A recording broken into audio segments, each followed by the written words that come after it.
Нашата држава речиси 2 години се наоѓа во длабока политичка криза. Најдлабока политичка криза досега, која од ден на ден се продлабочува.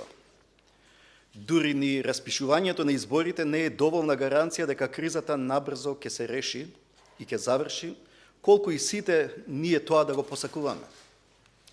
Во овој период се обидува во неколку наврати да помогнам, да се вклучам во решавањето на оваа криза.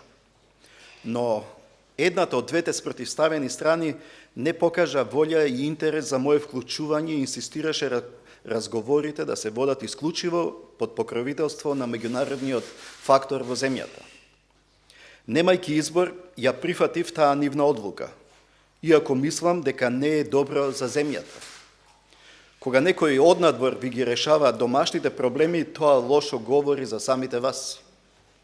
И нормално е при тоа решавање или помагање, тие секогаш да се водат пред се од своите интереси. Но со сила може нешто да се земе, а не може да се даде. Моето понудено посредништво не беше прифатено. Сепак тоа не беше причина внимателно да не ги следам и анализирам настаните кои од ден на ден се влошуваат. Некако се дојде и до распуштање на собранието, но најголемата опозициона партија најави бојкот, што повторно е лошо за земјата. Моите анализи одат во следниве насоки. Како прво, ова што и се случува на Македонија не е наша игра, ова е туѓа игра. Нелегално да се снима целиот државен врв, новинари, медиуми, дипломати и сето тоа потоа како фабрикуван материјал да се стави во рацете на еден човек, со силна подршка да го користи тоа и се што се случуваше потоа, јасно укажува дека некој друг сериозно има замешано прсти во креирањето на оваа криза.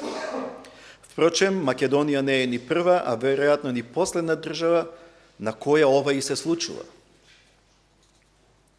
Второ, ова што ни се случува не е во интерес на никој во Македонија. Ова е нечи тук интерес.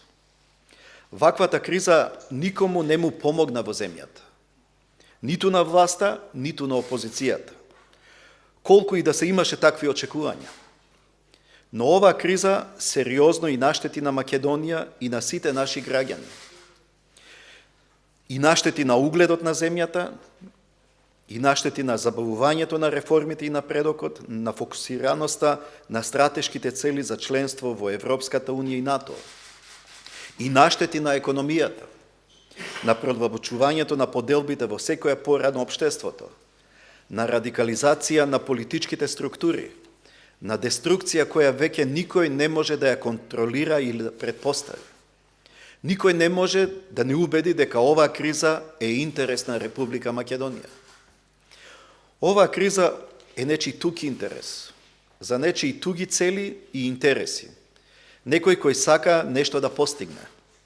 Некој кој сака преку завојуваните политичари, политички лидери и нивни поддржувачи да оствари своја цел.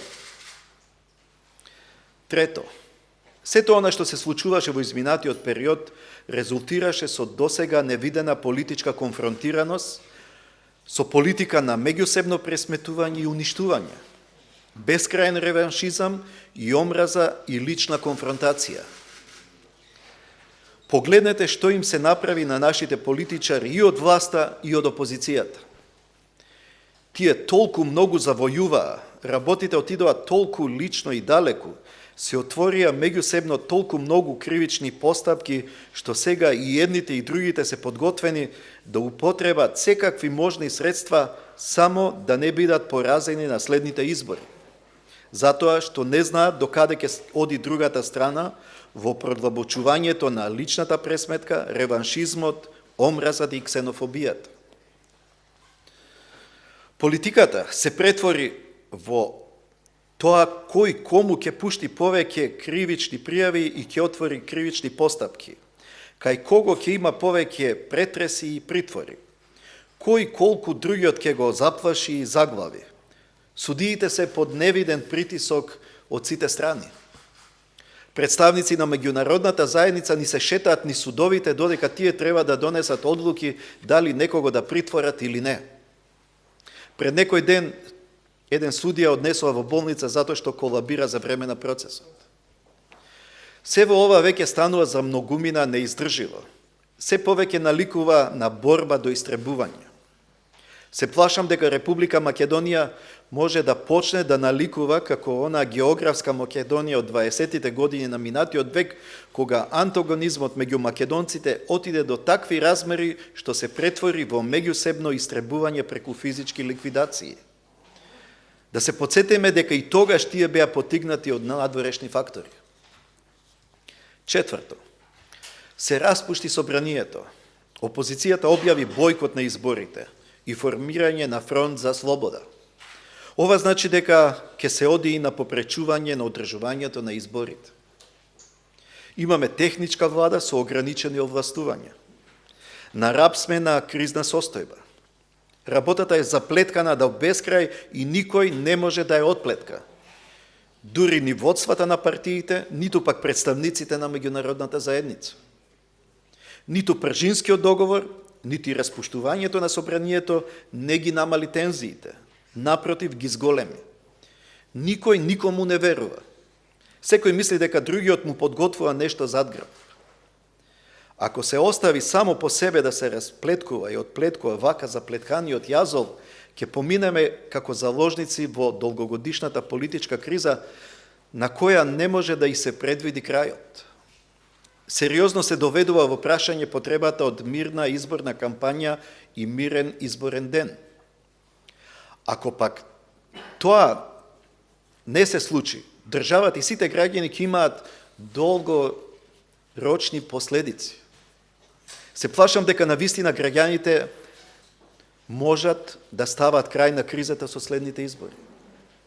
Петто, доаѓаат месеци и години кога политичарите, независно од кој од нив се на власт, а кој се во опозиција, ќе се занимаваат со сериозни и стратешки важни одлуки за државата, нацијата и идентитетот. И јас не сакам да дозволам ниту оние кои ќе бидат во власта, ниту оние кои ќе бидат во опозицијата да носат одлуки, а да се истовремено оптоварени и под личен притисок од можноста неправично да бидат уценети, да се соочени со лична закана за својата слобода, чест, углед, иднина, или каква било уцена од некој надворешен или внатрешен фактор. Може би токму заради таква цел, некој ја предизвика и ова ситуација. За да може да влие врз нив, или дури може би и да ги контролира нивните одлуки, се разбира пред се во свој интерес.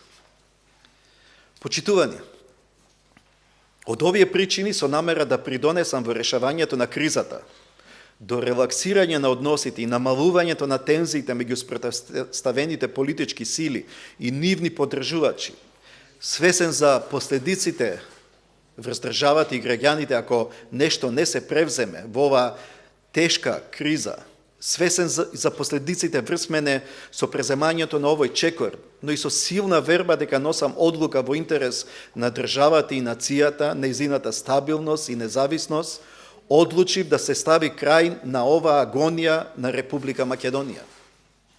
Метафорички кажано, да се пресече јазолот, согласно сите мои уставни и законски одлуки, а преку одлука со која се извршува општ прекин на сите постапки меѓу политичарите и нивните соработници или поддржувачи од спротивставените страни. Таквата одлука ја донесов и ја подпишав денес. И стојам зад неа. Во одлуката пишува дека стапува на сила веднаш. Почитувани, во однос на оваа одлука сакам да информирам за неколку работи. Прво, не се водев од позицијата кој на која политичка опција припаѓа, туку се водев исклучиво од државниот и националниот интерес. Меѓу офатените има и многу мои политички поддржувачи и многу мои политички противници. Но не поаѓам од моите лични позиции, туку од државните интереси. Второ, никого офатените во овие одлуки не информирав. Или на било кој начин не му најавив или пак побарав согласност од него за ова моја постапка. Предпоставив дека ако го направам тоа, Или сите, или најголем дел од нив, убедени во својата невиност и исправност, ќе ме одбија и агонијата во земјата ќе продолжеше со години, заедно со сите можни негативни последици. Како трето, не навлегува во тоа дали некој е невин или виновен. Поаѓам од презумцијата на невинност. Моја предпоставка е дека најголемиот дел не се виновни за тоа што им е покрената кривична постапка, иако не може да го потврдам тоа без судска одлука. Ова го мислам од причина што стана јасно дека целта на некого е да ги заплетка политичарите и нивните блиски во кривични постапки и со страф и неизвестност, и при тоа во една таква ситуација да остварува своји цели. Но состојбата е таква што, чекајќи тие да си ја докажат својата невиност, можеме да ја доведеме во прашање иднината на државата. Република Македонија и нејзините граѓани немаат време за тоа. Најголемиот дел од прекините на постапките се во фаза кога само некому му е само поднесена кривична пријава, воопшто не е покрената истрага или обвинение или пак судски рочишта. Предпоставувам дека за голем дел од нив никогаш немаше да дојде до прекренување на истрага или обвинение. Помалде се такви каде отворена истрага или обвинение, што исто така не значи дека се виновни. Само една од одлуките амнестија за лице кое веќе е правосилно осудено, но со оглед што за сите други од тој случај се прекинува постапката, ценев дека е неправедно само тоа лице да отслужува казна. Само затоа што за разлика од другите, во тој предмет го признал делото и се спогодил со обвинителството за висината на казната. Ако некого со ова постапка го навредив или на кој било начин го доведо во состојба да се чувствува непријатно, јавно му се извинувам. И потенцирам дека немав кон никого лоша намера. Овој чекор го правам само за зачувување на државните и националните интереси пред се и над се. Ако некого сум пропуштил и тоа го оценам во наредниот период, ќе го исправам пропустот. Доколку проценам дека некој сака со слични чекори повторно да не заплетка во вакво сценарио, не ја исклучувам можноста повторно да реагирам на идентичен начин. Дејствувањето на некои институции во изминатиот период, кои треба да се само професионални, добива печаток дека имаше призвук на политичка хајка и од тука доколку и во иднина, тоа го почувствувам, ќе дејствувам соодветно и ќе го направам истото. Убеден сум дека со ова одлука правам крупен чекор кон меѓусебно помирување и дека ова ќе помогне за една натамошна нормална, како во сите развиени држави, политичка и демократска борба, заснована врз надпреварни идеи и резултати, а не на меѓусебно исцрпување и уништување, и особено не во функција на туѓи интереси и сили. Убеден сум дека со овој чекор им помагам и на меѓународните посредници кои имаат добри и честни намери кон нашата земја. Пред се во нивните напори за консолидација на политичката криза и придвижување на земјата кон натамошен напредок, реформи и реализација на стратешките планови за влез во НАТО и во Европската Унија. Можно е на краток рок и двете страни, или сите можни страни, да ме напаѓаат и да ме обвинуваат за овој мој чекор, да ме обвинуваат со различни теории за заговор или разни други обвинувања на моја сметка. Подготвен сум да се справам и со тоа. Кога се нафатив со оваа функција, бев свесен дека таа носи и многу непријатности, но длабоко сум сигурен дека донесов исправна одлука. На крајот ќе заклучам. Јас ова што и се случува на Македонија не можам да го дозволам во мојот мандат. Ние не смееме тоа да го дозволиме како генерација. Ова што и се случува во Македонија е се само не политика, ова е поголема игра во која македонците, но и другите, албанците и останатите, и не само политичарите, туку и академиците, професорите, лекарите, интелектуалците, бизнисмените, сите се под уцена и сите се заложници на оваа ситуација. Кризата ќе заврши кога ќе престанат сите да бидат заложници на страф, лична освета, гнев, омраза и поделби. Потребен ни е процес на национално помирување. Доста беше македонецот да оди против македонецот. Ова го гледам како чекор во таа насока. Кризата почнува да завршува од овој момент и посакувам да добие завршница со фер и демократски избори по сите стандарди. Легитимирани и признаени од меѓународните институции и потоа државата помирена да продолжи да оди напред, оставајќи зад себе овие 2 мрачни години кои историјата ќе ги смета за црна дамка на нашата генерација. Јас ја преземам ова одговорност со полна вера и свесност за сите можни идни реакции од секого и сум подготвен да ја бранам ова одлука секаде и пред секого. Ви благодарам.